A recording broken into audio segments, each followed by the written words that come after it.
नमस्कार। आज आमर आलोचना भारतीय सिनेमार गोटे बहुत बड़ अध्यायर शेष विषय आमे कथा हेउचे वेटेरन अभिनेता धर्मेन्द्रंक विषय। आज माने 24 नवेम्बर 2025 रिपोर्ट अनुसार से 89 वर्ष बयस आम गहणरे नाहांती। आज आमर उद्देश्य केवल एही दुखद खबर देवा नुहे बरं सेही मनिषटी को बुझिबा जहांकु केवल जणे स्टार नुहे बरं एक अनुभव बोली कहा जाउथिला। हाँ ठीक कहिले। आउ तांकु बुझिबा पाई आमको केवल तांको फिल्मर लिस्ट देखिले हबनी। आमको से समय को जीवाकू पड़िबो जेतेबेले पंजाबर जणे साधारण युवक बॉम्बे आसीथिले आउ निजर से सरलता द्वारा ही समस्तंक हृदय जीतिथिले। तेबे आज आमे सेही यात्रा को टिके गभीर भावे देखिबा। तेबे प्रथमे खबर रु ही आरंभ करिबा। रिपोर्ट कहूची जे धर्मेन्द्र मुंबई रे तांको बासभवन रे शेष निश्वास त्याग करिसंती। आउ सबुटु दुखर कथा हेउची आउ मात्र किछि दिन परे तांकर 90तम जन्मदिन थिला। हाँ बहुत दुखद। आउ परिवार तरफरु कोनोसी ऑफिशियल स्टेटमेंट आसीबा पूर्वरु ही फिल्म निर्माता करण जोहर एही खबर को स्पष्ट करिथिले। तांकर इंस्टाग्राम पोस्ट मु देखुथिले बहुत इमोशनल थिला। से सीधा सड़क लिखिथिले एक युग का अंत। आउ सेही प्रसिद्ध गीतर लाइन भी उद्धृत करथिले अभी ना जाओ छोड़ के कि दिल अभी भरा नहीं। आउ इथिरो तो सफा जणा पडुची कि इंडस्ट्री भितरे तांकर संपर्क केते गभीर थिला। माने से केवल जणे सीनियर एक्टर नथिले ताठू बहुत अधिक थिले। किंतु आसंतु सेही कारण विषय कथा हेबा। काहेकि तांकू एते सम्मान मिलुथिला। तांकू गरम धरम कहा जाउथिला। बॉलीवुड प्रथम ही मैन मध्य। एइठी मो टिके अटकेबी। आमे समस्ते तांकू ही मैन बोली जाणु किंतु ये नाटा प्रकृतरे आसिला केमती? यह कौन केवल तांकर फिजिक पाई थिला ना या पछरे आउ किछि कारण थिला? देखंतु एटा बहुत इंटरेस्टिंग प्रश्न। धर्मेन्द्रंकु आगुरु हीरो मानंकर इमेज अलगा थिला। दिलीप कुमार थिले ट्राजेडी किंग, राज कपूर कंकर गोटे अलगा आवारा छवि थिला आ देव आनंद थिले शहरी स्टाइलिश हीरो। हाँ संपूर्ण अलगा। एमानंक मझिरे धर्मेन्द्र आसिले एकदम माटीर मनीष हेगी।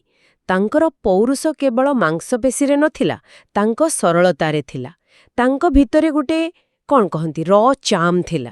तेणु ही मैन टैग तांकर सेही मर्दाणा किंतु भावप्रवण व्यक्तित्व पाई थिला जहा दर्शकों को बहुत आपणारे लागुथिला। और तांकर एक्टिंग स्टाइल भी सेमती थिला ना, माने कोन से फॉर्मल ट्रेनिंग नहीं नथिले। आदो नुहे। तांक अभिनयर गोटे स्वतःस्फूर्तता थिला जहा आजिकाली देखिबाकू मिलेनी। से चरित्र को अभिनय करू नथिले बरं लागुथिला सतरे से सेही चरित्रटा को जीउछंती। एही स्वाभाविकता ही तांकर सबुठु बड़ यूएसपी थिला। आउ एही स्वाभाविकता कथा जेतबेले उठिला तांकर रेंज कथा मने पडुची। रिपोर्ट रे फूल और पत्थर, धर्मवीर, चुपके चुपके ए सब फिल्म रो उल्लेख अछि। हाँ गोटे पटे से जणे कठोर विद्रोही एक्शन हीरो आउ अन्य पटे चुपके चुपके रे से जणे निरीह मजालिया ड्राइवर। एही परिवर्तनटा तांको भावना सहित निजको जोड़ी पारुथिले। जेतेबेले लोकंकु बंधुत्वर एक नुआ उदाहरण दरकार थिला से शोलेर बीरू थिले। आउ शोले कथा उठिला माने बीरू चरित्र विषय तो कथा नहले चलिबनी। से प्रिय बदमाश चरित्रटा आज भी आइकॉनिक। निश्चित भावरे।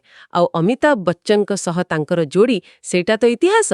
एमती कुहा जाए जे शोलेरा से पानीटाकी सीन शूटिंग बेले से लाइट बॉय मानकु पैसा देउथिले जेमती सेमाने किछि भूल करिवे आउ तांकु हेमा मालिनींक सह रीटेक करिबारे सुजोग मिलिबो। एइटा सत हेउ बा मिछ किंतु एथिरु तांकर सेई दुष्ट किंतु प्रेमपूर्ण स्वभावर झालक मिलुछि। अच्छा पंजाबर गोटे छोटो गाँ नसरालीरु आसी बॉलीवुडर एत्ते बड़ स्टार हेबा ए यात्रा विषय किछि कहंतु। देखंतु तांकर कोनोसी फिल्मी बैकग्राउंड नथिला। से फिल्मफेयर मैगजीन रो गोटे न्यू टैलेंट प्रतियोगिता जीतिकी बॉम्बे आसीथिले। तांकर संघर्षर कहानी ही तांकु लोकंकर एते पाखकु नेई आसीथिला। तांको कहानी प्रकृतरे हिंदी सिनेमार सुवर्ण जुगर कहानी आउ से सेही जुगर एक मुख्य स्तंभ थिले। सेतिपाई तो 2012 रे तांकु पद्मभूषण सम्मान मिलिथिला। किंतु गोटे कथा मते सबुबेले टिके आश्चर्य करे एते लोकप्रियता एते हिट फिल्म सत्वे तांकु केबे भी श्रेष्ठ अभिनेता पई फिल्मफेयर अवार्ड मिलिनी। हाँ एटा एक बड़ वितर्कर विषय। किंतु मोते जहा लागे धर्मेन्द्र केबे भी पुरस्कार पाई अभिनय करू नथिले। से दर्शकों पाई काम करूथिले। तांको पाई सबुठु बड़ पुरस्कार थिला लोकंकर ताली और भल पाइबा। बोधुए सेतेबेले गांभीर्य अभिनय को ही पुरस्कार योग्य बोली धरा जाउथिला।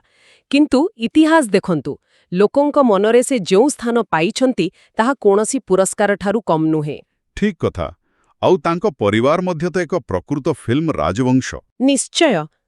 ପ୍ରକାଶ କୌର ଏବଂ ପରେ ହେମା ମାଳିନୀଙ୍କ ସହ ବିବାହ, ଆଉ ତାଙ୍କର ସନ୍ତାନମାନେ ସନ୍ନି, ବବି, ଇଶା ସମସ୍ତେ ଫିଲ୍ମ ଜଗତର ଅଂଶ। ଏଥିରୁ ଜଣାପଡ଼େ ଯେ ସିନେମା ତାଙ୍କ ଜୀବନର ଏକ ଅଭିନ୍ନ ଅଙ୍ଗ ଥିଲା। ତାଙ୍କର ଏହି ଲମ୍ବା ଯାତ୍ରାର ଶେଷ ପର୍ଯ୍ୟାୟ ବି ତ କମ୍ ଗୁରୁତ୍ୱପୂର୍ଣ୍ଣ ନୁହେଁ। ରକି ଓ ରାନୀ କି ପ୍ରେମ କାହାଣୀରେ ତାଙ୍କର ଭୂମିକାକୁ ଲୋକେ ବହୁତ ଭଲ ପାଇବା ଦେଲେ। ଆଉ ଏବେ ତାଙ୍କର ଶେଷ ଫିଲ୍ମ 21 ରିଲିଜ୍ ହେବାକୁ ବାକି ଅଛି। ହଁ, ଏଇଟା ବାସ୍ତବର ବହୁତ ମାର୍ମିକ। ଏକ ମରଣୋତ୍ତର ରିଲିଜ୍ ହେବ। ଦର୍ଶକମାନେ ତାଙ୍କୁ ଶେଷ ଥର ପାଇଁ ବଡ଼ ପର୍ଦ୍ଦାରେ ଦେଖିବେ। କିନ୍ତୁ ସେତେବେଳକୁ ସେ ଆଉ ଏ ଦୁନିଆରେ ନଥିବେ। ଜଣେ କଳାକାରର କଳା ତାର ଶାରୀରିକ ଉପସ୍ଥିତିଠାରୁ କେତେ ବଡ଼, ଏଇଟା ହିଁ ତାର ପ୍ରମାଣ। ରିପୋର୍ଟରେ ଯେଉଁ ବିରାଟ ଶୂନ୍ୟସ୍ଥାନ କଥା କୁହାଯାଇଛି, ଏହାର ପ୍ରକୃତ ଅର୍ଥ କ'ଣ? କେଉଁ ପ୍ରକାରର ଶୂନ୍ୟସ୍ଥାନ? ଦେଖନ୍ତୁ, ଏହା କେବଳ ଜଣେ ଷ୍ଟାରଙ୍କୁ ଚାଲିଯିବାର ଶୂନ୍ୟସ୍ଥାନ ନୁହେଁ, ଏହା ଏକ ପୂରା ଯୁଗର, ଏକ ବିଚାରଧାରାର ସମାପ୍ତି। ସେ ଯେଉଁ ପ୍ରକାରର ସରଳ, ମାଟି ସହ ଯୋଡ଼ି ହୋଇଥିବା ପୌରୁଷକୁ ପରଦାରେ ଦେଖାଉଥିଲେ, ତାହା ଆଜିର ସିନେମାରେ ବିରଳ। ଆଜିକାଲିର ହିରୋମାନେ ବହୁତ ପଲିଶ୍ଡ, ବହୁତ ପ୍ଲାନ୍ଡ, କିନ୍ତୁ ଧର୍ମେନ୍ଦ୍ରଙ୍କ ଭିତରେ ଗୋଟେ ଖାଣ୍ଟିପଣ ଥିଲା। ସେହି ଅସଲିପଣର ଶୂନ୍ୟସ୍ଥାନକୁ ପୂରଣ କରିବା ଅସମ୍ଭବ। ତାହେଲେ ମୋଟାମୋଟି ଭାବରେ ଆମେ ଜଣେ ଏମିତି କଳାକାରଙ୍କୁ ହରାଇଛେ, ଯାହାଙ୍କର ଯାତ୍ରା ଦିଲ୍ ଭି ତେରା ହମ୍ ଭି ତେରେରୁ ଆରମ୍ଭ ହୋଇ 21ରେ ଶେଷ ହେବାକୁ ଯାଉଛି। ତାଙ୍କର ପୂରା ଜୀବନ ହିଁ ହିନ୍ଦୀ ସିନେମାର ଏକ ଜୀବନ୍ତ ଇତିହାସ ଥିଲା।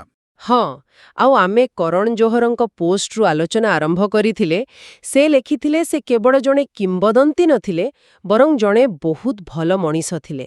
ଆଉ ଏଇଟା ହିଁ ତାଙ୍କର ପ୍ରକୃତ ଲେଗେସି। ତାଙ୍କ ଫିଲ୍ମ ତ ରହିବ, କିନ୍ତୁ ତାଙ୍କର ସେଇ ସ୍ନେହ, ସେଇ ଉଷ୍ମତା, ସେଇଟାକୁ ଲୋକେ ସବୁବେଳେ ମନେ ରଖିବେ। ଏହି ଆଲୋଚନା ଶେଷରେ ଗୋଟେ ପ୍ରଶ୍ନ ମନକୁ ଆସୁଛି। ଆଜିର ଏଇ ସୋସିଆଲ ମିଡିଆ ଏବଂ PR ଚାଳିତ ଷ୍ଟାରଡମ୍ର